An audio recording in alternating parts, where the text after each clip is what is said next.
গণেশ ঠাকুরের অনেক গল্প আমরা জানি।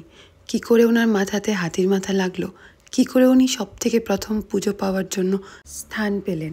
আমার গণেশ ঠাকুরকে নিয়ে সবথেকে পছন্দের গল্প হলো কি করে উনি কুবের দেবের অহংকারকে নষ্ট করেছিলেন। কথায় আছে যে একবার কুবের দেব সব দেব দেবীদেরকে নিজের বাসস্থানে নিমন্ত্রণ করেন। তখন উনি প্রচণ্ড অহংকারী ছিলেন। কৈলাস থেকে শুধু গণেশ দাদাকে পাঠানো হয়েছিল, আর ওখানে গিয়ে উনি কুবের দেবের খাবার তো সব খেয়েই ফেলেন, এমনকি ওনার যে বাসনপত্র যেখানে উনি থাকতেন সেটাও খেয়ে ফেলতে চান।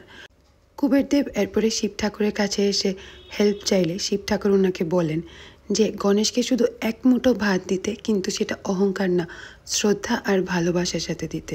বাস তাই খেয়েই গণেশ ঠাকুরের খিদে মিটে যায়। এই গল্পটা আমার সব থেকে পছন্দর। হাই, আমি বৈশালী। আজকে গণেশ চতুর্থী ছিল, তো আমরা বেরিয়েছিলাম আগরতলাতে গণেশ পুজোর প্যান্ডেল হোপিংয়ে। প্রচুর গণেশ পুজো হয়েছে এবার, আর সবগুলো একটার থেকে একটা সুন্দর। আমরা একটু রাত্র করেই 12টার দিকে বেরিয়েছিলাম পুজো দেখতে, আর এত রাত্রে যে আগরতলার মধ্যে ফুড স্টল খোলা পাবো এটা একটা বড় ব্যাপার ছিল, তাই আমরা অনেক কিছু খাই। বাস আজকের গল্প এতটুকুই, কালকে আবার দেখা হবে। ধন্যবাদ।